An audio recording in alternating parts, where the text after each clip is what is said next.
الخير عليكم ومرحبا بكم معنا في حلقه جديده من برنامجكم الاسبوعي الاجتماعي افتح قلبك. اللي يحب يشارك معنا في البرنامج مرحبا به، ما عليه غير يتواصل معنا عبر صفحتنا في الفيسبوك افتح قلبك او على ارقامنا التاليه. إذا مشاهدينا الكرام نروح مباشرة عند زميلتي شهرزاد المتواجدة في الاستوديو الفرعي. شهرزاد مساء الخير. مساء الخير مدام سليمة. واش راكي لاباس؟ لاباس وانتيا؟ على بالك مهمتك صعبة شوية لأن الضيوف يجوك متوترين شوية، لازم تعاونيهم باش تنقصي عليهم ضغط ويجوني هنا واجدين إن شاء الله. لازم إن شاء الله راح يشرفونا في كل سمانة إن شاء الله. إن شاء الله يعطيك الصحة، نتلاقاو من بعد. شكرا شهرزاد. إذا مشاهدينا الكرام قبل ما نبداو شوفوا معايا ملخص قصة نهار اليوم ونعاودوا نوليو. في عدد اليوم نفتح قلبك قصتنا مميزة جدا ومؤثرة. ولفنا في تكريمات اللي تكون في البرنامج تكون من ابن لوالديه ولا من الوالدين لولادهم. وقصص زوج الأم وزوجة الأب عادة ما تكونش إيجابية، لكن في عدد اليوم نفتح قلبك راح نسمعوا قصة جميلة لسيدة جات باش تكرم راجل يمها، وأكيد راح يفتح الستار. كل واحد فينا عنده نظرة سلبية على زوجة الأب أو زوج الأم. كما كي كنا صغار كانوا يحكيونا قصص وحكايات على دور الشرير ولا الشريرة اللي كانت زوجة الأب ولا زوج الأم. ضيفتي لي نهار اليوم وفي برنامج افتح قلبك جات تمدلنا كلنا صورة أخرى تماما وصورة جميلا على زوج أمها. استقبلوا معايا زهوانية. أهلا بك. واش راكي؟ لاباس؟ راكي بخير؟ تفضلي. هاي الماركه فوالا تخي بيان. صافا واش راكي؟ صافا الحمد لله. صافا بخير؟ صافا الحمد لله. اسمك زهوانية؟ زهوانية. شكون سماك زهوانية؟ رحم باباك. والدي. باباك؟ اي داكو. على وشنو هكا؟ شكون اللي كان اسمه زهوانية؟ لا ما كانش في العائلة أي فرد بالاسم هذا إلا أنا يعني. داكو خلاص تخي على كل حال تبين زهوانية في وجهك وبشوشة ما شاء الله. قولي لي زهوانية شحال في عمرك؟ 25 سنة. الله يبارك. ومن جيتيني؟ وليت قهراس بالضبط بئر بوحوش، دائرة بئر بوحوش. الله يبارك. وليت قهراس، عطونا تصفيق على كل الناس وليت قهراس ودائرة بئر بوحوش. إذا زهوانية قبل ما نسمع حكايتك شوفي معايا التقرير ونعاود نولي لك. شوفي أكيد.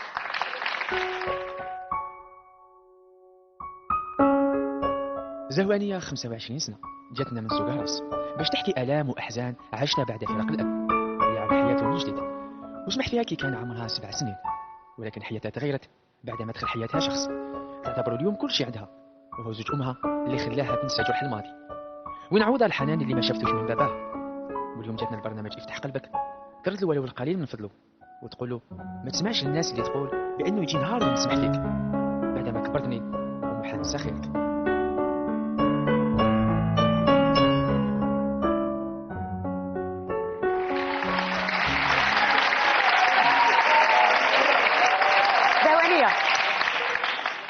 زهوانية قولي لي واش تخدمي؟ لا أزال متربصة لحد الساعة لأني لم يبقى القليل لتخرجي. أكيد في فبراير إن شاء الله أو مارس. واش كديري تكوين مهني؟ طاقات متجددة وكهرباء. تخدمي. علاش خيرتي هذا لأنه تخصص أول شيء هو أول تخصص في الجزائر. لأنه شراكة جزائرية فرنسية.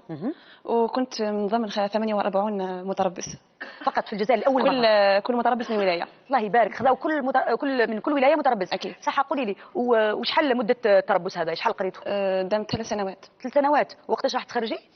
فبراير أو مارس هذا 2019 إن شاء الله. بدأ يحكي لي على كيفاش يقولوا قصتك كيفاش بدات من الأول كامل.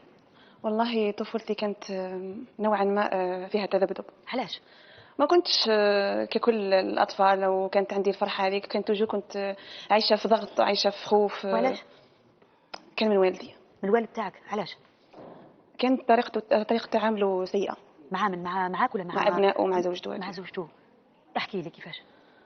والله أمر شيء يعني مريت به في حياتي كانت تلك الطفولة لحد ساعة.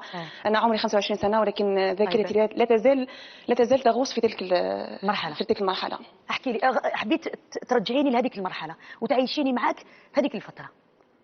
والله كان الوالد عصبي. كان يتصرف تصرفات معنا أو نقول بدون أسباب. ممكن يضربك بدون سبب. ممكن يجرحك بكلام بدون سبب.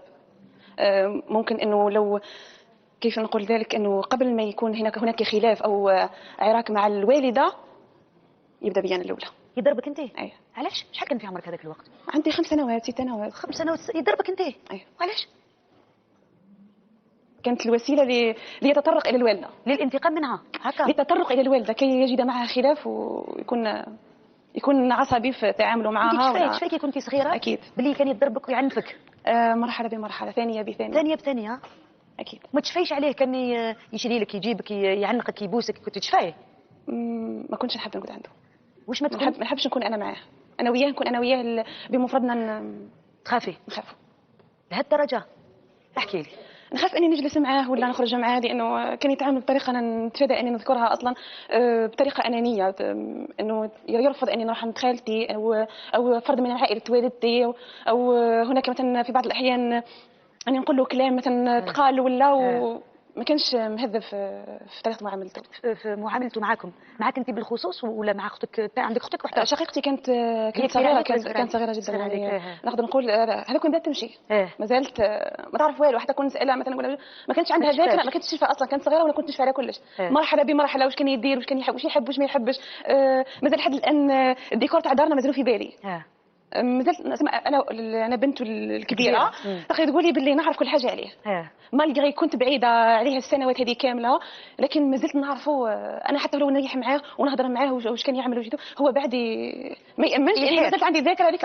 احكي لي الان وشنو هذه الامور اللي تقدري تحكيهم غدوه لبابك ويحير؟ وشنو هي مثلا واش يحب، كي يقول لك كلمه واش يقصد وراها، مثلا اذا سكت واش يقصد، واذا عطاك هواك على واش عطاك هواك، نعرف اي حاجه يديرها. كيفاش كانت يعني العلاقه تاعو مع يماك؟ يعني تزوجوا بعضهم كيفاش؟ زواج تقليدي ولا عرفوا بعضهم حبوا بعضهم؟ كان يحب والدتي يعني بصراحه. كان يحبها عن حب. نعم. واش صرا بعد ذلك؟ لكن دخلت فيها العائله وجده جدتك فيها واعره. جدتك الام الاب تاعك؟ نعم. وعلاش كنتوا تعيشوا معاهم في الدار؟ لا في البدايه نقول لك كيف كنت في السنوات المبكره هذيك تاع كي زدت ولا حاجه ولا في زواج والدتي، كان مازال ما راحتش، ما دخلتش لدارها وحدها. من بعد رحت لدارنا، لان كي عرفت صلاحي كامل كنت في دارنا يعني دار وحدنا. لكن ما كناش بعاد على دار جداتي ولا كانوا يجيو عندنا. يجيو عندكم دائما ماهمش بعاد، تلتون يكونوا عندك. صح. واش كان يخدم بابك؟ والله كان شبكه اجتماعيه، ما عندوش.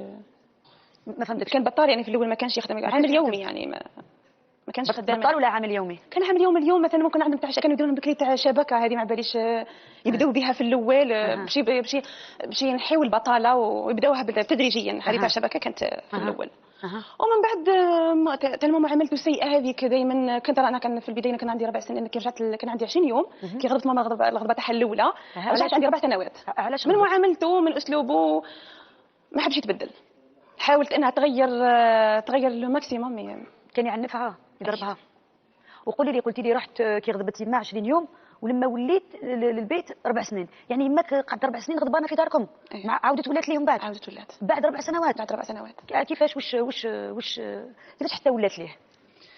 والله ولات ليه تا ماليش دوك يتسقم ومشي معاه دوكا وكان صغير ومنا ومن هي. وفي هذوك 4 سنوات ما وقعش طلاق؟ لا ما وقعش طلاق كان مره واحده. ما وقعش طلاق من قبل، تكون خلافات وتكون تغضب وتروح وتعاود تولي ومن بعد عاود رجعت. ومن بعد موراها كان عندي 6 سنوات زادت اختي هذه. ومن بعد قعدنا مده مازال نفس الطريقه لا جديد. نفس ما حبش يتبدل. دونك في السن هذا كانت اختي كي طلقت والدتي، كانت كي بدات تمشي يعني، كانت صغيره. شكون لي علاش بعد طلقت الوالده تاعك؟ وقتاش وكيفاش وعلاش؟ والله طلقت لانه ما حبش يدير حل في حياته، ما حبش يغير من نفسه. فهمتيني؟ تبقى دائما هي اللي تحاول تغير، هي اللي تحاول بعد العنف هذاك كله، بعد نقدروا نقولوا عنف لفظي وجسدي.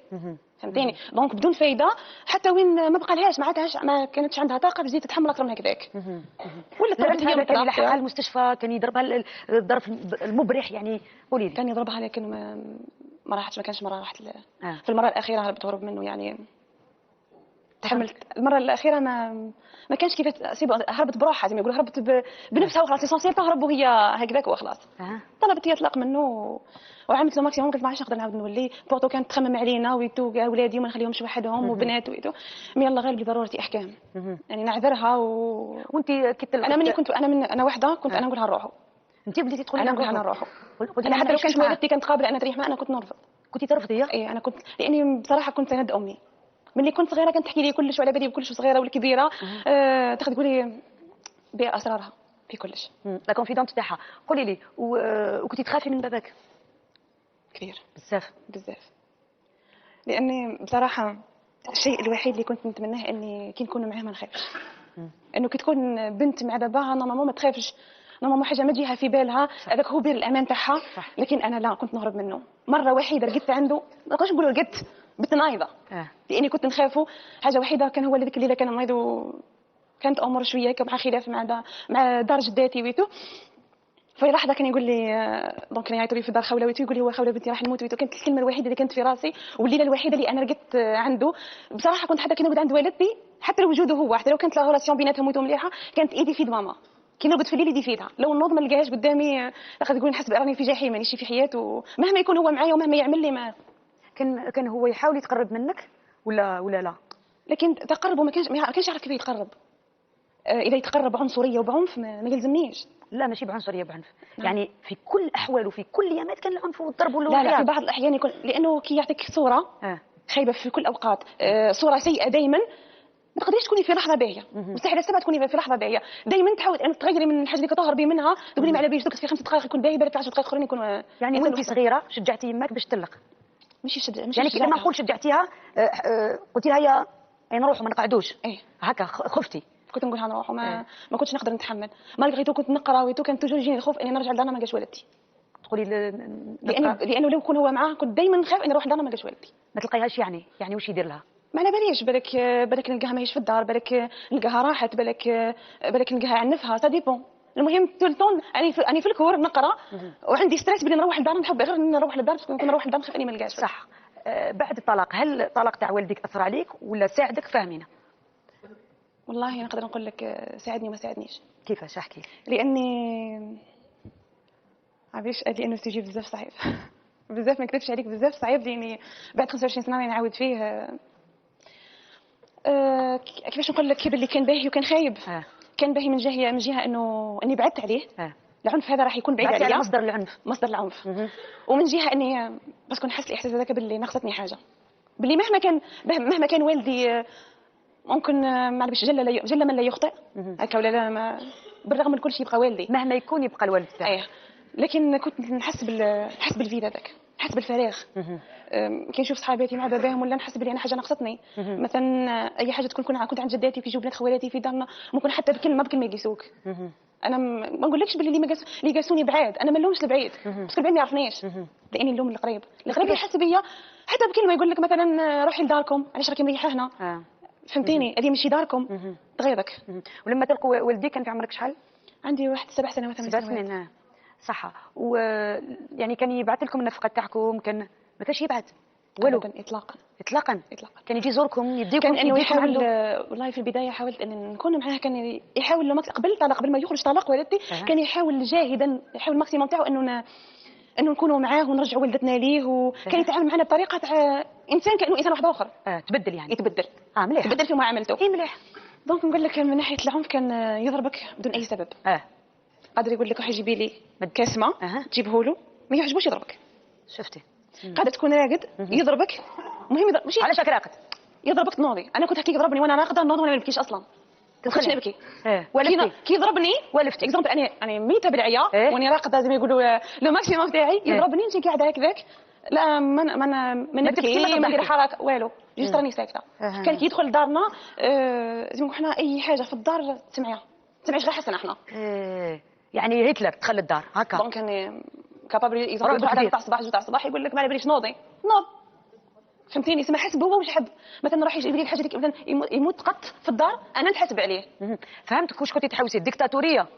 حبيت تقولي ديكتاتوري في الدار، يعني يحكم هو، ما يحب حتى واحد يهضر وما يحبش النفس وما هكا يسالني حاجه ما نجاوبوش عليها، ولا مثلا الحاجه ديك مثلا واش صرا واش ما صراش انا ما على باليش، والله حتى لو كنت على بالي بديك اللي نقولها صرا دوات في الدار نولي نسكت يضربني عليها. فهمتيني؟ دونك يشرش يرك البلا في اي حاجه ويضربك، المهم يضربك. داكور. انا حتى كنت برا ويعيط لي، انا جوست يعيط لي انا نموت بالخوف، بلا ما على باليش يهضر معايا بالباهي ولا بالخايب. انا جوست يعيط لي نموت بالخوف. يعني عايشه في رعب حبيتي تقولي؟ عشت بصراحه، عشت الرعب يعني، عشتيها بكل ما تعنيه الكلمه. ومن بعد لما حاول، قلتي لي مقبل، حاول انه يرجع يماك للدار هكا، حاول الماكسيموم اني نعاود نرجعها، كانت رافضه. رفضت الفكره؟ رفضت، لانه شحال من مره تروح تولي من بعد خلاص ما قالت كفى المكتوب. ما بقيتش نرجع وما بقيتش ندير ولادي ديما هكا ونعيش، انا عايشه في ستريس، نزيد نعيش ولادي في ستريس. وين رحتوا عشتوا لما طلق بابك عند جداتي. جداتك كيما الام تاعك. ايه كيفاش كان الاستقبال تاعهم والعائله والله الحمد لله يعني في البدايه كانت هكذاك، بالرغم انه مثلا مهما كانت باللي تحس نفسك دائما عبء. ايه وخاصه يعني مراه مطلقه بزوج بنات تحس نفسك دائما عبء بكلمه بموقف باي حاجه تحس نفسك. وشكون كان يصرف عليكم؟ والله كنا عايشين مع جداتي هكذاك ديما نقولها. كانوا خوالي مازالوا ما تزوجوش في البدايه، كان عندي خوالي مازالوا ما تزوجوش. دونك كانت الحمد لله يعني كنتوا تعيشوا مع خوالكم هما يصرفوا عليكم؟ كانوا هما يصرفوا. وهو كان يجي من ذاك ياخذكم في زياره ولا من بعد ما خرجت من دارنا ما كنتش نحب نشوفه. ما زدتيش حبيتي تشوفيه؟ حتى كانت تلاقى بيه في الطريق نعمل نفسي كاني ما نعرفوش. مام وانت صغيره كان يحاول انه ما ننكرش انه كان يحاول انه يكلمني وانه يجي لكن يجيك باش يجيك يشوفك مثلا ممكن يستريسيك، ممكن يدير فيه والو ويروح. دونك ما تعبنيش. مش لا اب يشوف بنته مثلا يشوفها يتوحشها مثلا يشوف واش ناقصها ولا. وكنت نحس نفسي انه كان يديني غير باش يرجع والدتي يعني في قبل ما تخرج طلاق. بعدها حتى كي كان يعرفني تاع واش راكي لاباس منا منيه ما لا غير.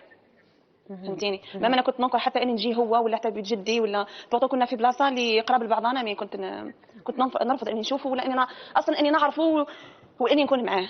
ما تشوفيش باللي ما مديتيلوش فرصه؟ هو غلط متفاهمين عليها انه غلط، لانه كان يعنفكم ويرهبكم في الدار ورعب كبير، لكن وصعيب في العقليه وكلش، لكن يعني نحس فيك باللي من اول مره وانت رافضه الفكره انك تمدي له فرصه. انا كنت بصراحه انا كنت نخافه. خلينا نقولوا انه فرصه وانه بابا ولازم نروح له. كنت نخافه. تخافي؟ لاني نخاف اني نروح له بعد يضربني، بعد ما كنت نتخيل اي حاجه، ما جاني في راسي اي حاجه ممكن يديرها. كنت نخافه على بها، كنت انا نهرب منه. كنت حتى كي نخرج من ليكول نخرج قدامي نهرب له. نيفيتي اصلا كي نشوفه نهرب قبل ما يشوفني. وانت صغيره 10 سنوات. قولي لي تما كانت عندك شغل فوبيا على ابيك هكا لهاد الدرجه؟ كنت نخاف. يماك ما حاولتش تديك الامثله؟ لاني في البريود هذيك اللي بعد طلاق والدتي كنت عايشه ستريس، نكذب عليك. كنت عايشه في رعب، في رقاد ما نقول اليز. حتى على قرايتي نخاف كي نقرا نحس روحي باللي مازال عندي ستريس، مازال عندي خوف، كانه ما بيش حاجه صارت دركا. صارت حاجه بالك عندي 10 سنين كابابل نكون نهضرها درك، حاسه نفسي اني حسيتها دركا. وما هو في الدبي كي خرجنا ما كانش خلانا عنده، ما خلاهاش تدينا. راحت هي وحدها ما خلاناش نروحوا عندها. شدنا هو شحال المده اللي قعدتوا ريحنا ايام قبل ما تكون تبدا الجلسات في باسكو هي ديكلارات ويتو بلي حابه تطلق ويتو حبيت نروح نجيب ولادي ومن بعد كي احنا رحنا عندها ما نكذبش عليك رحنا بواحد الحاله. انا بور موا باسكو انا كنت كلشي حسيته. انا كنت اختي صغيره ما تعرف. انا اللي كنت نكوفر ايديها ما نكذبش عليك باسكو اختي ما كنتش نحطها باللي راهي هي اختي، كنت نحطها بنتي. كنت الحاجه نشوفها انا ما نخليش اختي تشوفها. فهمتيني؟ كانت حاجات بزاف. ما كي كنا نريحوا عند جاره عندنا بحدانا كي يقعدوا مثلا ما كانش ولا نروح عندها كي يجي هو في الليل ولا باش يعاود يدخل يدينا عاود يركب بينا باش نروحوا للدار ما نحبش نروح معاه. بس انا كيديني فرصتي تاع حتى كون عندي يديني وبطني يديني. كنت نروح معاه. من بعد كي ماما طلبت بالحضانه تاعنا وجد عداتنا ديالتهم ومن بعد خرجت الحضانه. شحال قعدتوا مع باباك؟ ما قعدناش بزاف ايام برك. ايام فقط؟ صح. ومن بعد واش صرا؟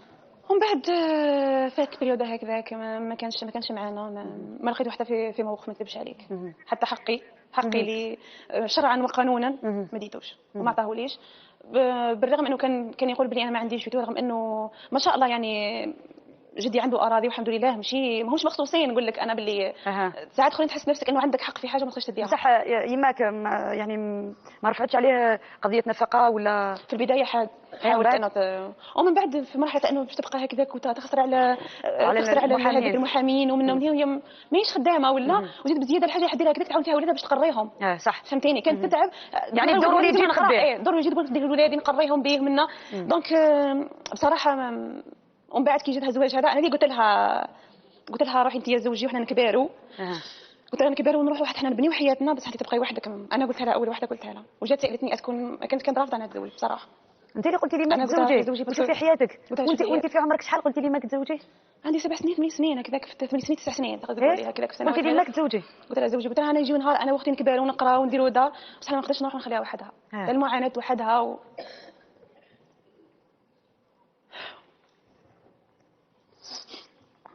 بصراحه عطتني بزاف. مهما نقول انا شفت امهات بس بالك ما كانش ام ديما امي. كانت نحيا لحمها وتمدها لنا. ما كانتش تحب تعيش حياتها هي. كانت تحب تعيش حياتها باش تعيشك انت. سما انا نعيش على حساب حياتها. بصراحه ما من الناس ما يرحموكش. علاش؟ بكلمه يقيسوك. بفعل معليش. كانوا يقيسوها مرة مطلقة، كانوا يعايروها. لا مش هكذا، كانوا يقولوا لها معليش رميهم وروحي تزوجي ورميهم لباباهم وزوجي عيشي حياتك. ومن ما نكذبش عليك، ماشي ما نقولكش من البعيد، من اقرب الناس، لازم يقولوا من عقر دارنا كانوا يقولها لنا. شكون هذو الناس؟ سمعت بدون ما نذكر يعني من الفاميليا وخلاص. من لا فامي يقولوا لها بلي زوجي وتعيشي حياتك ومازالك صغيره وتعيشي عليهم هما. لما طلقت تماك شحال كان في عمرها؟ هي طلقت في 2002 نورمالمون. في 2002 اي. بعد زوجت في 2003. عاودت تزوجت تماك؟ اي. بعد عام من طلاقها تزوجت؟ ما استنات يعني؟ لا باسكو هي بعد حصلت على الطلاق.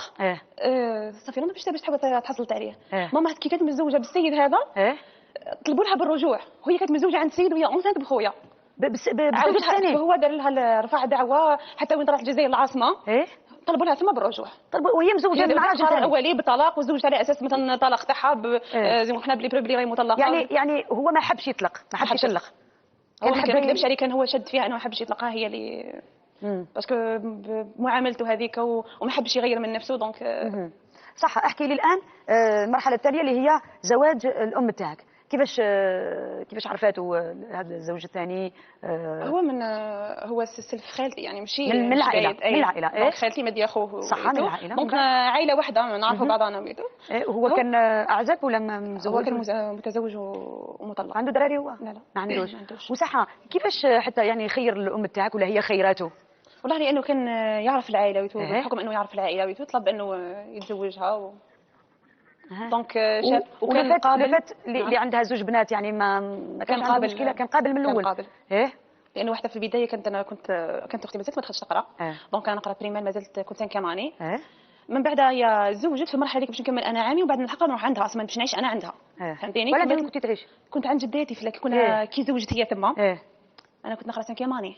خيمه تسمى يماك تزوجت وانت قعدتي تكملي العام تاعي ومن بعد نروح معاها. صح بعد نروح معاها دونك درت معاها اختي كانت اختي صغيره درتها معاها وانا كملت رحنا غير كملتي التحقتي بيها. التحقت بها صح. وقولي لي الان كيفاش كانت العلاقه بينك وبين الزوج الام اللي كما كنت قلت مقبل في المقدمه تاعي انه يعني في ذهن كل واحد فينا انه دائما زوج الام يكون شرير، يكون قبيح مع الاطفال.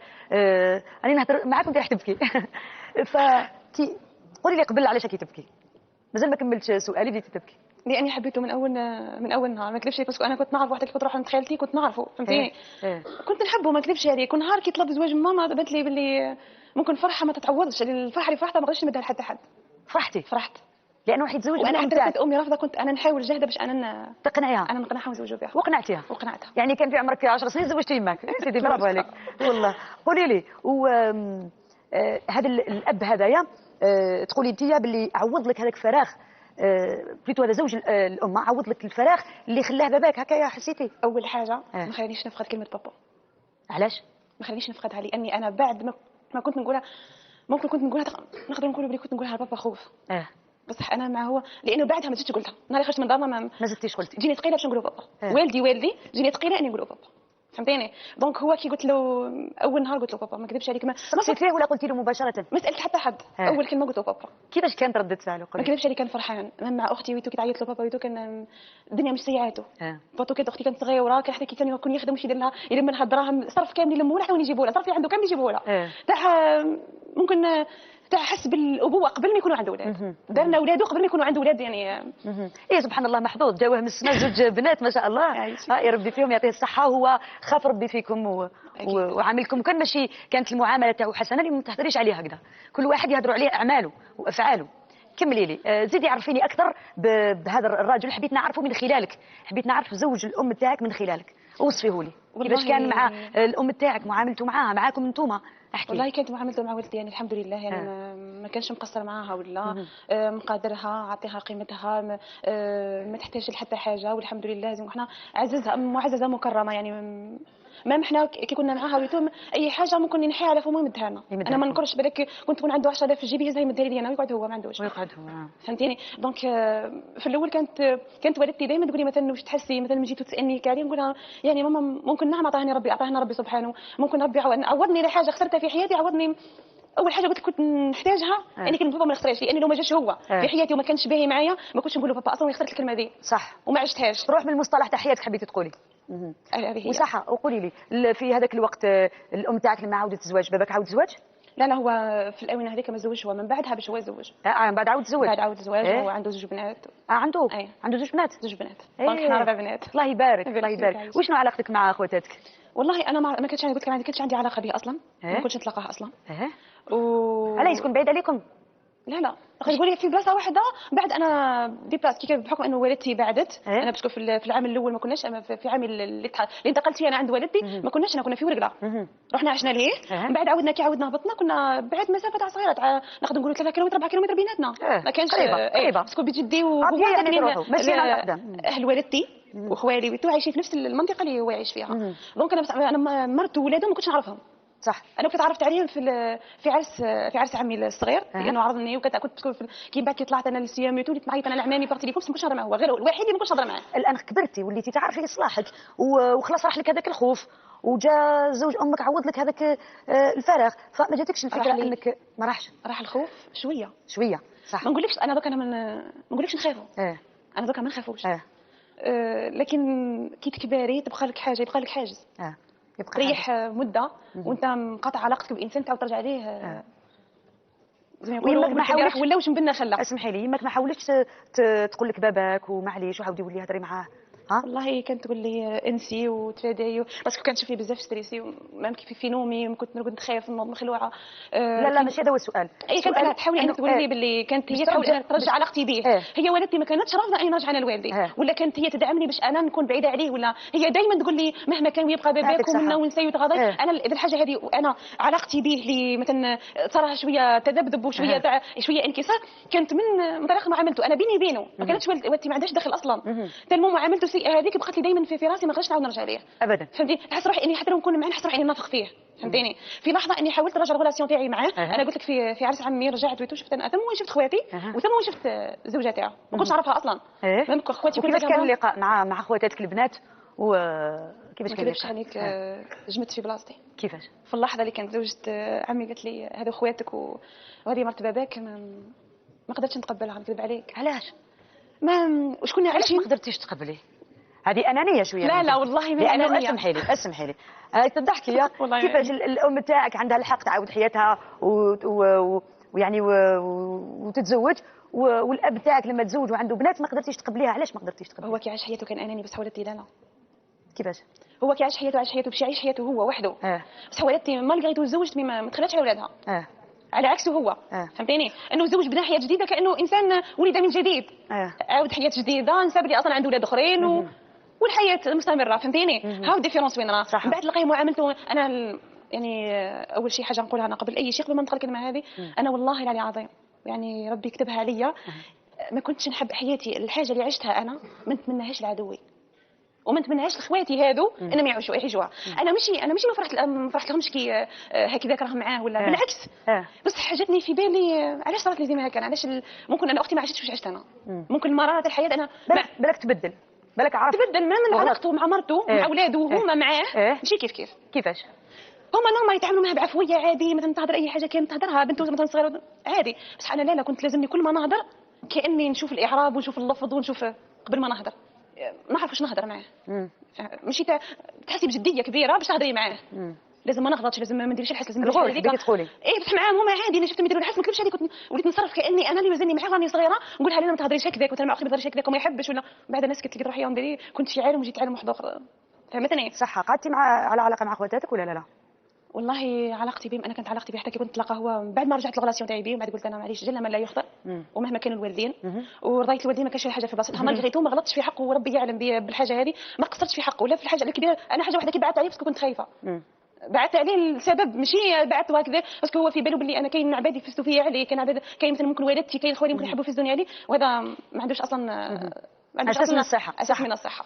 ومن بعد قلتي لي عاودتي وليتي رجعت معاه وليت نتلاقى اكزومبل كي نروح نقرا ولا نروح نقرا ليكور ولا نتلاقى به مثلا نتغداو برا انا وياه ولا نهضر معاه عادي. نهضر معاه نتلاقى به يحكي لي هو على حوايج الدار دي فوا يشاورني في حوايج اللي في الدار بس حتى كي او معاك من بعد اكزومبل انا كي اخر مره هدرت كان في التليفون ويتو هدرت مع بابا وكذا زوج والدتي هدرت معاه في التليفون قال لي وين راكي؟ قلت له بابا ندوك شويه وندخل سمعني كي قلت كلمه بابا ما عجبوش الحال زعف نبني عليها وزعفني ومن بعد كي عاود دخلت انا الدار معايا في التليفون بعد غلق عليا التليفون. سي نورمال يزعف، ماشي سي نورمال يزعف. هو معليش انا حاولت خليني نقول لك، هو كيفاش يقول، هو بالنسبه ليه كلمه بابا ولا بابا ولا ابي تاعو.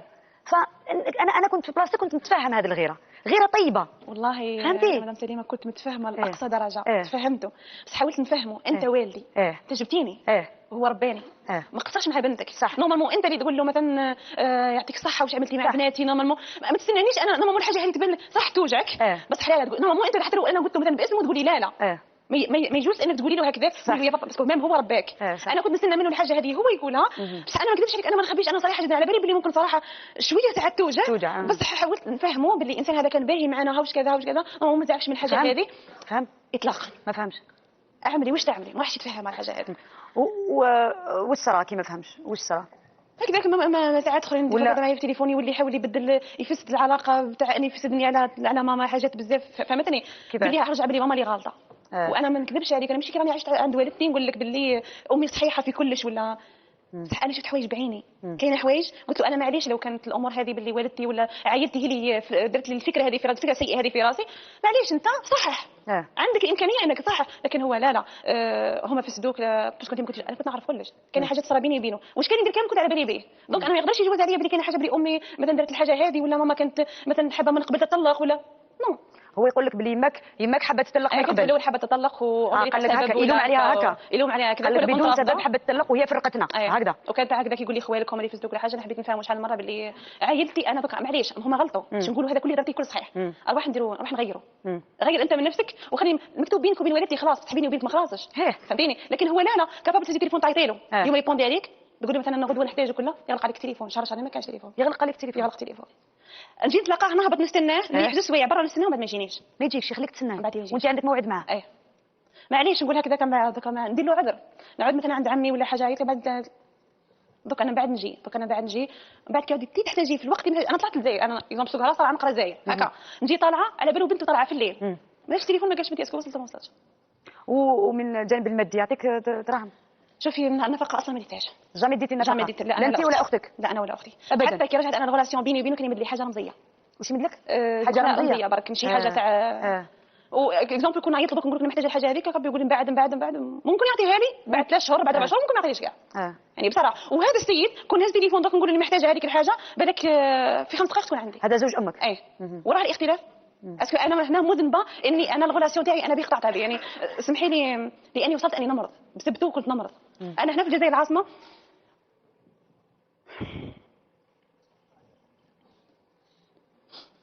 انا الحاجه هذه ما كانتش ماما على بالها بها. كاين معايا في التليفون تاع شويه معليش انا ممكن حساسه بزاف ممكن يعرفني بلي حساسه. انا ما ننكرش اني تلموش عشت فيه وليت محتاجه من كلش. حياتي درك انا باش نبدا في حياتي انا نخمم ديما نبداها.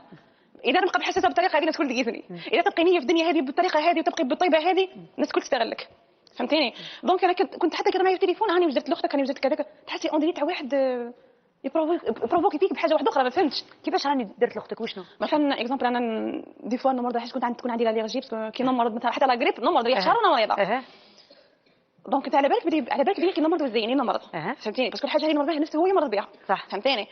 دونك واش يقول لي نعيط له انا ديما اليوم مثلا كذا غدوه نقعد مثلا نعيط له وراه 5 ايام ما يريبونديش عليا يقعد شهرين ما يريبونديش من بعد يعيط لك انا ما نعيطش حتى ولي انا ما عيطش ولي هو يعاود يعيط نقول له معليش نقول لي بلي حيرت عليك خلينا نتاع مثلا اعطيني ودير لي ومانيش نخمم عليها كامل واش درتي واش بيك على ما زيدتيش عليا ولا واش يقول لك ما قعدتش كانت عندي خدمه بنتي الصغيره كانت مريضه من بعد ارتاحت لي هي واختها الكبيره كانت مريضه راني غلطه في شنو نهضر فيه ولا لا من بعد يقول لي لا وانت يا بنتي ما كذبش عليك انا في يوم كنت عيطت علاش تاع الليل هزيت التليفون بعد هضرني قلت سمعت ولا الاخر واش هضر كامل سمعته مراه كانت مريضه منا ملي كنت نجري بهم كانوا هكا تحس باللي تقول انا شكون هذيك معليش بنتك ودير لها وديما يقولوا بلا مزيتك ومنا فهمتيني انا بنتك واش اورها الاختلاف بنتك تجري عليها ومن هي وانا ما تعطينيش حقي علاش انا كون بعد يقول لك لا وما قعدتش وكان عندي امور يعني يعطيك اعذار تافهه تمرض كنت صرا حتى شي صرا لك ولا على بالك غائب معليش وما حاولتيش تمثلوا الاعذار وتقولي معليش مهما يكون الاب تاعي والله التمست له انا نعطيك اتفه الاسباب كان انه يجي يدي واحد لي بابيين بلاصه كنت انا نقرا فيها ما يقدرش يجي لي يشوفني ما يدخلش لك ما يجينيش اصلا بنته كانت تقرا بيمان ما يقدرش يجيها اختك شكون حيرفض وشكون حيمنعك انك تشوف بنتك واحد راح يمنعك جيتي ثم نفس البلاصه وعلى بالي باللي جا وما يجيش يشوفك، تحتاجه وما تلقاش.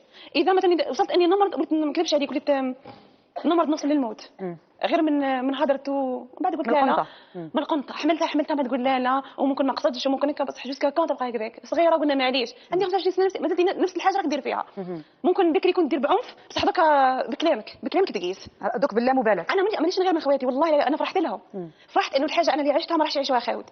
ومام زوجته انا ممكن حتى دي فوا يكون عنده معاها خلاف انا قلت له ارجع معاها قلت له الغلطه درتيها مع علاقتك بها. والله انا علاقتي بها ما عنديش انا علاقتي بها قدر.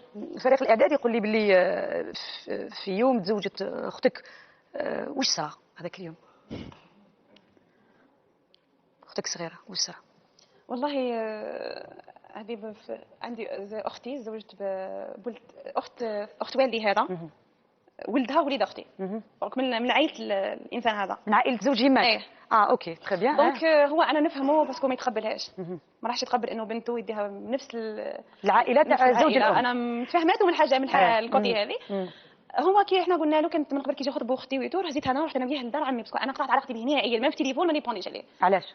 على جال هذا كاين نهار انا كنت في جزيره العاصمه عندي شهرين ونص كنت معيطه ما كانش يريبوندي عليا هزيت التليفون تاع صاحبتي يعرف النيميرو ما يهزش عليا هزيت نيميرو واحد اخر يريبوند عليا. ريبوند لك؟ ايه انا كي ريبوند قلت له انا بابا اسمح لي انا عيطت لك وديرونجيتك بس انا من اليوم ننسى انا اصلا باللي انت والدي وانا بنتك. قلت له اسمح لي يعني ممكن مادام انا نعيط وكش ريبوندي عليا بلي واحد مش حاب نهضر معاه خلاص يا سيدي من اليوم ما نديرش نعيط من هذاك النهار ما جاش سمع صوتي. صح.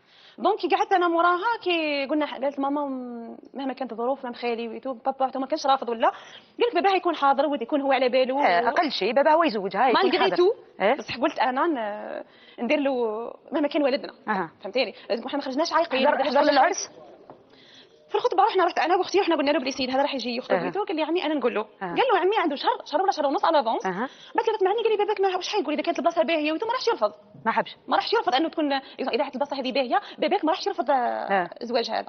قلت له انا ربي يسهل درنا حنايا لما دات الباك دونك راح حبينا نديروا الخطبه تاعها قبل ما تروح لافاك ويتو قلنا له يا هو واش دار الغدوه عندنا الليله هذيك عيطت له هي في الليل قال هو واحد لا قال لي انا هدرت مع مامي انا ما هضرتش معاك قلت لها حبيبتي انت مع باباك انت حره انا لازم احنا نتحمل مسؤوليتي مع والدي انا اذا حاجه مني لي وحدي بصح انت بينك وبين باباك. قولي لي حضر ولا ما حضرش؟ ما حضرش الخطوبه تاع بنته. لا والزواج كيف ما حضرش كذلك بس احنا في العقود في الخطبه كي قلنا لهم بعد ما جا قلنا حنجيكم الغدوه من ذاك الناس عندنا ما جاش لا هو ما خلاش خاوته يجيو مام خاوته عمومك ما جاوش ما خلاوش يجيو ولا واحد حضر ولا واحد وانا ثم قطعت علاقتي بهم كامل بيهم درك ما كيتكلمي مع حتى واحد منهم. شحال عندها هذا الامر؟ والله ما عندهاش بزاف تقدري تدخلي في الصيف هذا دونك جويي هكذاك صح. كي ما رفضت في الاول خلينا نلقط الناس عندنا ومن بعد غلق علينا تليفون بعد قال لهم بلي انا ما قالوليش اصلا وهذا وين سمعت من فمكم. وشكون وقف مع اختك اللي تزوجت؟ بابا باباك اللي هو زوج امك هكا دونك دار معاها للاخر وهو اللي كان مسؤول على العقد تاعها وهو اللي عقدنا والحمد لله كانت ما نقولش كل الناس كانت بعض الناس تنتظر انه يرفض العقد هذا لانه ما حضرش والدها والحمد لله المهم ما عملناش الخايب مع الناس وكنا باهيين مع الناس كامل وما قصرناش في حق حتى مع حد ربي سبحانه ما خلاناش الحمد لله اكيد. ومام والدتي كنت خايفه بس كانت الستريس كنت كنراجع عليها كنت نحس روحي هذا مسؤوليه اكثر مني ملي كنت صغيره جوسكا ما نحس نفسي اني هذا مسؤوليه ما ان شاء الله ربي يقدرني ونكون قد مسؤوليه تاع لي ماما هذه ما نخليهاش وحدها ونكون ساندها مع زوجها حتى كي تقولي بلي طاحت مع زوجي يخاف ربي فيكم ويعطيه الصحه. وشكون اليوم استدعيتي الوالد تاعك ولا زوج امك؟ زوج والدتي هو اللي استدعيتيه اليوم برنامج؟ انا عم بالي رحت تستدعي باباك تقولي له علاش ما استدعيتيش باباك البرنامج ديالك البيولوجي؟ مادام حاولت جاهد مرات اني نمد له فرص وما كانش قدها لكن فرصه برنامج يفتح قلبك تبقى هي يعني فرصه كبيره ما جاتكش صراحه انا حتى لو كنت هنا ممكن يدير الحاجه هذيك هنا قدام الناس بس رياليتي ما نعرفها مليح ما راحش يتغير. الحاجه الوحيده اللي انا ممكن اي حاجه في الدنيا هذيك ممكن تكون ممكن لا الا والدي مستحيل يتغير مستحيل الشعور هذاك يتغير باسكو عندي 25 سنه وكنت بنته الكبيره. انا كي يقول لي كي بنتي الكبيره انا قلت له انا كلمه بنتي ما تجيش تقولها باسكو اللي ما يحسش كلمه بنتي يقولها ليش خير. اذا الحاجه اللي تقولها لي وانت ماكش حاسس بها نتمنى انك ما تقولها ليش باسكو راح تقيسني بها بزاف.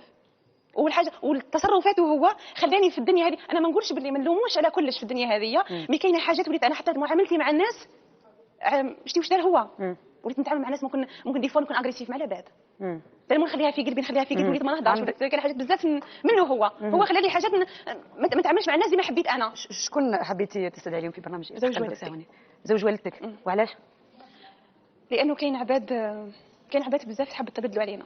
لما شفت معاملته باهيه معنا وشفت معاملتنا باهيه معاه، لانه انا جامي، انا ما نكذبش، انا زوج، الكلمه هذه في حد ذاتها انا ما نحبهاش في قاموسي. زوج امي ما نحبهاش اصلا، وانا في يوم من الايام نخمم هذا كباب يكون واحد يقولها لي تغيرني عمري، ما نحبش نقولها، ما نكذبش عليك. دونك كاين عباد بزاف واقرب الناس انا يقولوا له باللي درك تكبرهم، درك تزوجهم ودير معاهم الباهي ويروحوا عند باباهم. انا ما نجمش درك كي كبرت انا في سني هذا، عندي بابا وعمامي اللي هو والدي البيولوجي وعمامي يحاولوا انهم يردوني ليهم، اني نروح انا نسكن عندهم، نخلي دارنا، نخلي والدتي ونخلي هو ونروح نسكن عندهم. بعد 25 سنه نروح انا نسكن عندهم ونخليها كذا، نقولوا بلي طحت في اغراءات. معليش عندك الحاجه هذيك ورواحي وما يخصك والو وتعيشي عندنا بعد ما. دونك انا من الاول كنت رافضه اني نعيش عندهم. يعني دوكا حنقبل، مستحيل اني نخليه ونروح نعيش مع نخليه بعد ما تعب. واش حبيتي تقولي له اليوم في برنامج؟ راح نقول له بلي نحبك بزاف وجامي ننساك، وجامي تخيلت اني نشوف زوج زي ما شفتك انت، اعطيتيني الرعايه، اعطيتيني الحنان، ونقول له بلي جامي نخليك مهما الناس واش راهي تقول، فعليا انت بنتك تعرفها، انا جامي نخليك، ولو ما هزتكش الارض نهزك فوق راسي وقليل، لانه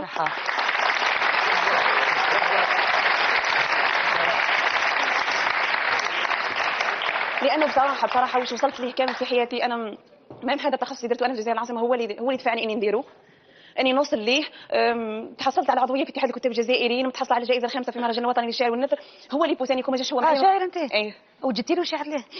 تقولي من بعد فيه شعر؟ ما كملتش القصيده تاعو، بصح كي نوعدوا اني عندك شعر من بعد تقوليه له ونخليك تفكري. شاعر انت؟ ايه. دبر راسك ومن بعد كي يجي من بعد ماشي درك كي يجي الاب تاعك كيما تقولي له انت، الاب اللي رباك جوستومون. واسمه الاب اللي رباك؟ بلاطي الربعي. المدعو حمده. دونك يعرفوا الناس بحمده، نقول له مهما الناس كانت تعرفوا ما كانتش حتعرفوا زي ما نعرفوا انا، ومهما الناس اللي حاولت تبدل بيني وبينه وتغير بينا، حتى لو انا نقول احنا زوج بنات راح نقول له البنات نبقاو بنات كل يوم وغدوه ونهزوك بلا مزيتنا، باسكو ما كانش اللي يرمي والديه، انا ما نرميكش ما دمت انت عطيتيني النبض وعطيتيني بصيص في الدنيا هذه تاع امل اني نعيش، وعطيتيني اني بصيص اني نكافح واني نوصل، ما كذبش عليك نمد له عمري وقليل فيه. يعطيك الصحه.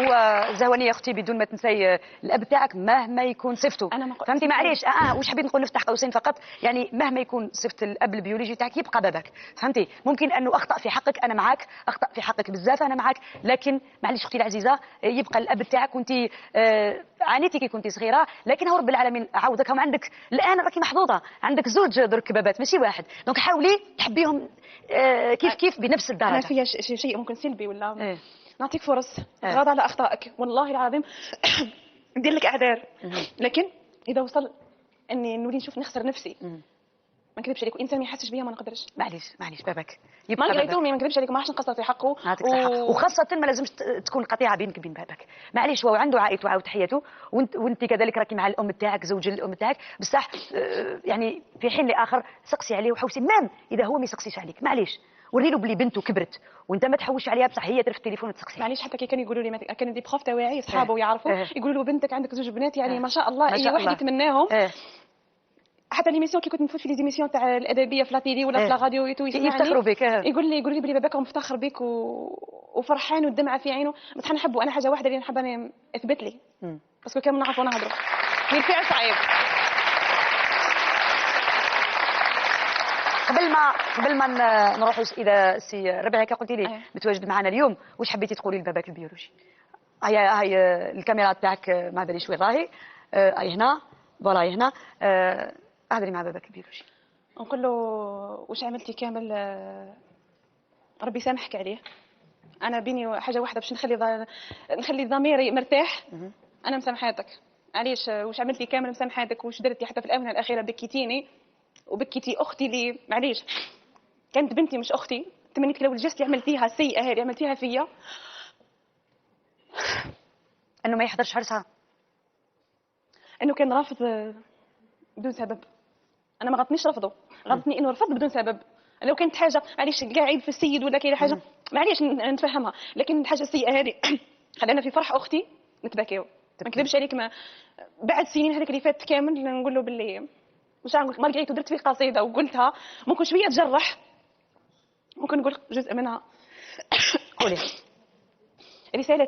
رسالتي اليك اترك فيها كل المراسيل، اترك لك دليل المي بما فيه المناديل، فتقرا فيها جل التفاصيل. فانا متاسفه على هذا الرحيل، آملة أن تضع على مثواي يوما باقة إكليل، ولو خلسة عن الأهل كالمتسللين.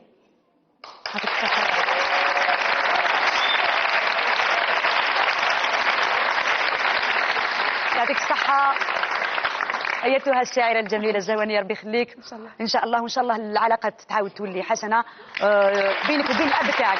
إذا إن شاء الله نتعيط له الأب تاعي السي ربيعي يكون موجود معنا اليوم في برنامج افتح قلبك.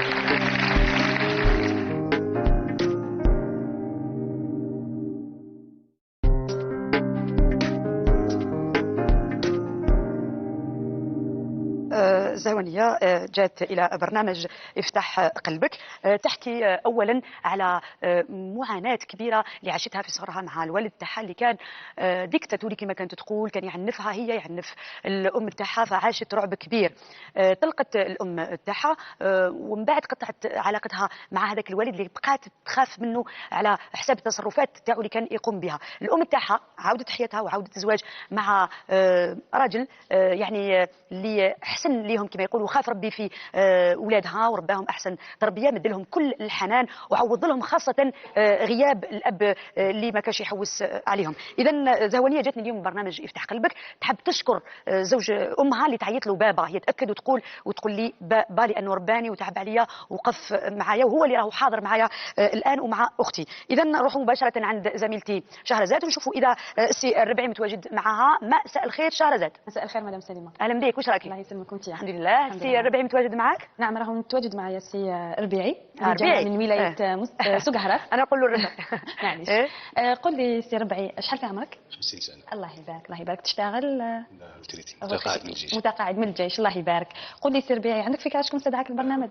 والله متقاعد من الجيش عندي بزاف انا الحباب ياسر. عندك بزاف الحباب، خلاص ما راحش نخليك مرات تقلق بزاف. تفضل معايا عندنا سليم. عفوا.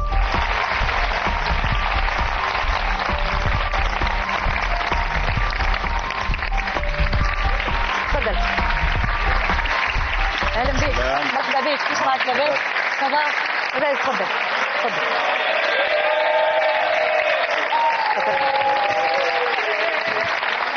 فوق. هاي فوالا تري بيان. نعم. مساء الخير. خير مساء النور. لاباس. صافا واش راك؟ صافا الحمد لله. او عندك سكسي مع الجمهور؟ صافا تخير. مين جيتني؟ لاباس من مدينه سكهرة. الله يبارك الله يبارك. شحال في عمرك؟ 50. الله يبارك ما شاء الله. قل لي عندك فكره شكون استدعاك اليوم برنامج يفتح قلبك ولا ما عندك؟ والله شويه شويه برك. عندي الحباب ياسر. عندك الحباب بزاف. في من راك شك؟ شك عندي شك شويه. عندي واحد الطفله تقرا في الجزائر. ايه شكون هذه الطفله؟ طفله بنتي. بنتك؟ نعم. وعلاش بنتك تجيبك البرنامج يفتح قلبك؟ ممكن. ايه ممكن. وعندي اصحاب. انا كنت متقاعد من الجيش. كنت متقاعد من الجيش. ايه ممكن عندك الحباب عندي في كل الولايات. عندي الحباب ياسر. ممكن واحد عندك بزاف ما شفتوش ممكن. ايه صح. نعطيك مؤشرات تستعملك شويه كيما تحبي. هيا شوف معي، اعطيني المؤشر الاول.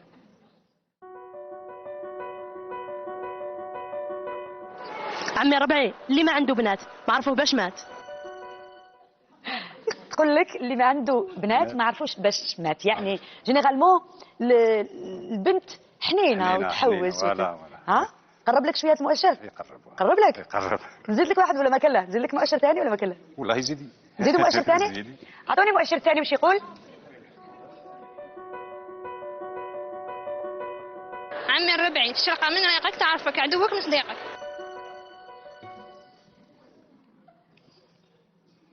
وش رايك؟ نعرف هذا ما فهمتوش. هذا ما فهمتوش معليش والله ما انا ما فهمتوش. انا ما فهمتوش. دي فوا فريق الاعداد عبالك يحصلنا شويه في المؤشرات. ممكن هو يحب كيفاش يقول يبعدنا على لابيس كما يقولوا. نشوفوا بلا مؤشرات. نشوفوا بلا مؤشرات. اعطوني شكون جاب السي ربيعي بلا مؤشرات وريو له. هيا.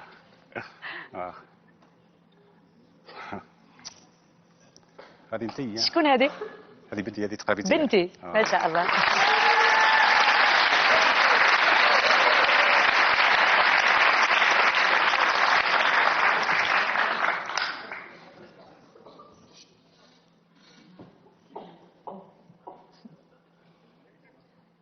هذه هضرت معاها قالت لي بعث لي تحيه. قلت لها راني رايح نفتح قلبك، قالت لي بعث لي تحيه. ما تنسانيش بعث لي تحيه. قالت لي ما تنسانيش بعث لي تحيه. هاي تحيه. هاي تحيه.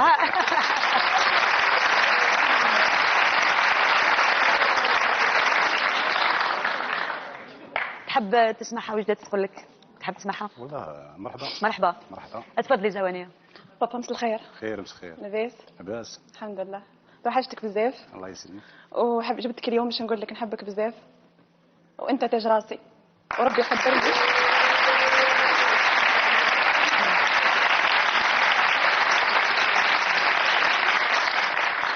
وربي يقدرني ويخليني نهز معك حمل الدنيا هذه ونكون معك سند وذراعك اليمين. وراني بنتك الكبيره وان شاء الله ربي يقدرني ونوصل واش حبيت وبرضايتك انت عليا. ان شاء الله.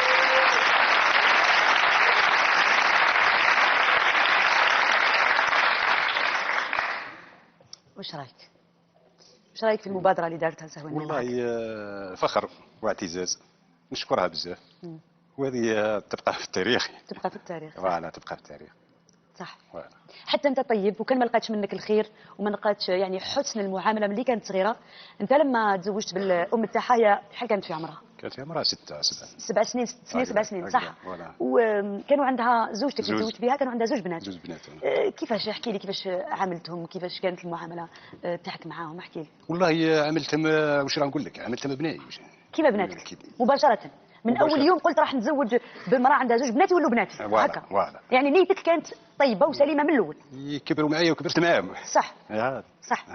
مع الزوجه تاعك انت. عندي زوج ولاد وطفله. الله يبارك. الله يبارك. دونك 5 كلش. 5. الله يبارك. ما شاء الله ما شاء الله. قل لي ما خفتش انك تتزوج مع امراه عندها ديجا زوج بنات؟ ما قلتش بالك ما يتقبلونيش البنات لان راح نكون زوج امهم، بالك يغيروا، بالك ما خفتش؟ شكون اللي ما قلتش انه زوج بنات هذوك يقدروا ما يتقبلونيش؟ هو كي جبتهم صغار. جبتهم مستحيل. شي يقولوا جبتهم صغار، هذه تقرا سنه ثانيه والاخرى ما تقراش. صح. السنه الثانيه تعرف شويه، تعرف كبيره يعني. وكان ما شافتش يعني حسن المعامله هكا. ولا احكي لي شويه. يا شو كبروا عندي يعتبروا بناتي صح. واحده انا زوجتها بعد، الصغيره زوجتها. انت زوجتها؟ قالت لي يعطيك الصحه. الصغيره زوجتها. يعطيك الصحه. الصغيره زوجتها. ايوا الله يبارك. وقل لي واش رايك في المبادره اللي دارتها لك اليوم زهوانيه؟ واش عندك حاجه حبيت تقولها لها انت ثاني؟ والله نشكرها بزاف وما نسالهاش هذا الخير اللي دارته ونخلفوه بحاجه اخرى. وانا نحبك كذلك تقول لها انه كما تحبك انت لازم تحب الاب تاعها البيولوجي كذلك. وانا قلت لها انت محظوظه، عندك زهر، عندك زوج بابات. لا انا في الاب انا مش مسبق لها. كي تحوس تروح بس هي هي ما تحبش. وعلاش ما تحبش؟ هي راهي عشت عندي دروك 17 سنه. 17 سنه وهي معك؟ وهي معايا. هي تعرف. نعم. قلت لك هي دروك كبرت وتعرف، ما نجمش لا معليش صح. انت يعني نحبك تشجعها، نحبك تنصحها، لانه مهما يكون هي صغيره تحط روحك في بلاصتو وتقول انه انا اب وماذا بيا البنت اللي جبتها للدنيا تحبني. والله مهما انه يكون غلط في حقها. والله يا الاخت سليمه تنجمي تسقسيها. انا ديما نقول لها يعطيك الصحه. هذه هي على بالها. يعطيك الصحه. يعطيك الصحه. ديما نقول لها ونخليها تروح. يعطيك الصحه. مدام سليمه. نعم. معليش نهضر. تفضلي. دونك ما نكذبش عليك بابا، انا جامي قال لي عليه مثلا ما تروحيش ولا ما ديريش ولا كان هو اللي بوسيني اني نروح ويقول لي نورمال وروحي. جامي رفض، ما نكذبش عليك بصراحه. ومام كيف في الاونه الاخيره كي انا حاولت اني نجيب حقي واني نقولها له دركا قدامه، هو رفض قال لي ما ديريش اللقطه هذه في باباك. كيفاش حبيتي؟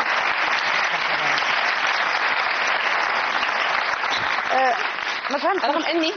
رغم اني كنت مخشنه راسي اني ندير الحاجه واش حبيت انا واني نجيب حقي وحق اختي، لكن هو كان رافض وقال لي ما ديريش الحاجه هذه، ومهما كان ومهما يكون عفى الله عما سلف.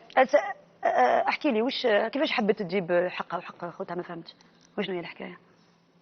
والله تحكي لك هي انا ما نجمش نحكي لك. حاولت تكون كوات تشكي باباها باش علاش النفقه وكلش. وانت قلت لها معليش قلت لها جيت انا راني ننفق عليك. بيان سور قال لها ما تشكيش باباك وانا راني ننفق عليك. يعطيك الصحه. نزيد نقول لك يعطيك الصحه. لا هذه بلا مزيه، هذه عشت عندي لي بنتي وما خليهمش يحسوا بعد، انا ما نخليهمش. ممكن الاولاد تاعي صغار نورمال وبصح هما واعره باش تخرج كلمه. صح. الطفله صغيره نزيد نعطيك حكايه. الطفله صغيره كي تزوجت تقرا في الجامعه زربونا شويه في العرس. كنا بروغرامين زين بعد دار زين زربوا شويه. قالت امها كيفاه من هنا، قلت لها سهله، هي ما على بالهاش واش راح ندير. هذه نحكيها لك. عندي سياره. بعت سياره. بعتها باش تزوج؟ بعت سياره باش تزوج بنت الزوجه تاعك؟ على بالها. يعطيك الصحه. بعت سياره، بقات المدام وين هي السياره، دوك نجيبوا سياره دوك نجيبوا سياره حتى وانا كنت بروغرامي بعت سيارتك شخصيه وزوجت بها. وجوزت بها الطفله. الطفله اللي هي بنت الزوجه تاعك. يعطيك الصحه والله، غير برافو برافو. وقعت انت بلا سياره. يعطيك الصحه، ربي يخليك بحل وخلاص. يعطيك الصحه. نورمال يخلف ربي. نعم. قلت لك يخلف ربي. يخلف عليك رب العالمين ويدير الخير، يعني دائما يلقى الخير. وقف لي برك هنا سي ربيعي من فضلك. وقفي زوانيه من فضلك. زوانيه، انا واش جيتي اليوم تقولي للزوج الام تاعك اللي هو باباك، قولي له بابا. نعم تفضلي. والله في البدايه انا قلت له من قبل كنت نقرا في السيام، قلت له بابا يجي نهار وندير لك تكريم في البلاطو هذا ونجيب لك البلاطو هذا في حد ذاته، والحمد لله ربي استجاب لدعايا وكان هو قال لي مستحيل تكون الحاجه هذه. ما كناش عايشين احنا في هذاك الوقت. لا سمحي لي، كانت افتح قلبك كنا مازال ما زدناش. لا ماشي افتح قلبك، كانت في ليميسيون تاع عندي ما نقول لك. عندي ما نقول لك، وكان هو المتتبعي. زميلنا علاء اللي نحييوه. نعم هو كان من المتتبعي عندي ما نقول لك، والمسامح كريم انا ذاك. وفي هذا البلاطو قلت له ان شاء الله ربي يقدرني وندير لك حاجه باهيه ان شاء الله في البلاطو هذا ونجيبك ليه. وفينالمون نقول لك افتح نقول لك حاجه بابا، مهما الناس قالوا لك باللي دوك البنات يكبروا ويزوجوا ويديروا الدار ويقراوا ويبعدوا عليك ويروحوا يخليوك، انا جامي نخليك، تفرقني عليك غير الموت ان شاء الله. نقول لك نحبك، ومهما نقول لك نحبك الكلمه دي ما تكفيش.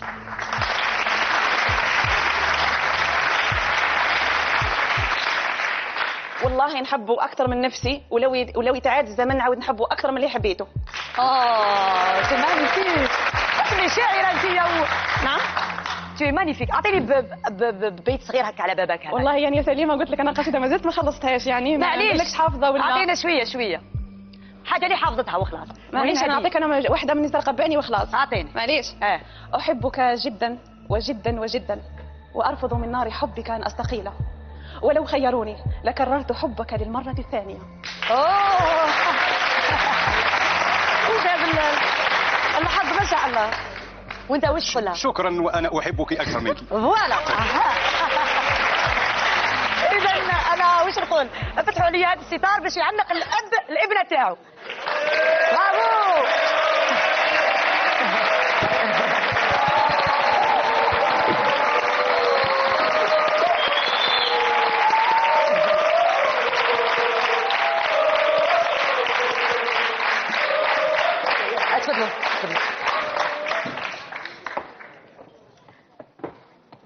ما شاء الله عليكم ومحلاكم، وزات بو ما شاء الله، شابين بالزوج، والعلاقه الرائعه يعني اللي تربطكم ما شاء الله عليها، وراح تكونوا نموذج لكثير من الناس اللي البنت ممكن انها ترفض زوج الام تاعها، ولا زوج الام يرفض ابناء زوجته، كاين وشفناها كثير. اليوم لما يشوفوا حلقه برنامج يفتح قلبك وقصتكم راح يتوعوا كثير من الناس. يعني وش نقول لك، بنت تربيها وتمد لها كل الرعايه والتربيه الحسنه والحنان، وترجع لك الخير امام كل العالم، وتقول لك يعطيك الصحه وانت هو ابي وتاج راسي. يعني وش نقول لك، ما كانش احسن من هذا، ما كانش اكثر. صح. وفينالمون افتح قلبك هي اللي جيتوا ليها، ماشي لا المسامح كريم ولا عندي ما اقول لك. صح. اكيد. ربي يخليك. انا سعيد بوجودي معك اليوم سيده سليمه، ويشرفني يعني ندير اللقطه دي هذه. مهما درت الحاجه ما راحش نكفي الحاجه هذه، ممكن جزء بسيط وش دارش عمل معايا. الحمد لله اني كبرت وزي ما نقولوا ما خرجتش الطريق ووصلني لبر الامان. يعني الحاجه دي صافي بليزير. وكانوا الحمد لله حاجه نشكر، انا كان معايا عباد اللي هنا في الجزائر اللي عاونوني، وصلوني لافامي غزال ليلى، غزال صفيه، بنفول مريم، واش نقول، كاين زملاء اللي معايا اللي كانوا دائما يساندوني مرحله بمرحله، سعيد اسامه وبن مسلي سليم، البنات اللي معايا معايا كامل واللي يعرفوني. وما ننساش سيده اللي فقدت بنتها في الاونه الاخيره، نقولها السيده خيره بن زرقاء اللي فقدت بنتها غزلان، ان شاء الله ربي يعوضك، ربي يرحمها ان شاء الله، ربي يعوضها ان شاء الله، ربي يهني وكل ما يعرفنا. وما ننساش ماما شوفي كيفاش يخدم على زوجته، شوفي كيفاش والله غير هايل. اسمعي لي اسمعوا هباكم مش قلعه. هي امك ما تنسيش امك الزوجه كيما شفنا نسيتهاش عليك صح اللي كانت اليوم احنا السنه تاعنا في الدنيا وما قصرتش معنا، ربي يعطيها العمر ان شاء الله ان شاء الله وحياه سعيده ان شاء الله، وربي يقدرنا ونرجعوا لها خيرها واش عملت معنا. نقولها نحبك ماما بزاف، ربي يخليك ليا وربي يجعلك ان شاء الله انت وبابا تاج فوق راسنا ان شاء الله، وربي يقدرنا نرجعوا لكم خيركم يا رب. خلاص ما تزيدي والو. ان شاء الله نشكر زميلاتي. مازال تشكري زميلاتك اكيد كانوا معايا درجه ما خلاوش عليا، ما قصروش معايا، كانوا خواتاتي والاساتذه تاعي على راسهم الاستاذ محمد مصابحيه والاستاذ مصعب سعداوي اللي كانوا معايا في مساري الادبي. نشكرهم ونشكر ثانويه صالحي عثمان وبربوحوش وناس بربوحوش وكل الناس. اذا مشاهدينا الكرام كانت هذه حلقه واحده اخرى من حلقات برنامج افتح قلبك اللي دائما تلم شمل العائلات ونعيش من خلالها لحظات ما تتنساش. نتلاقاو في الاسبوع القادم مع قصه جديده وحكايه جديده.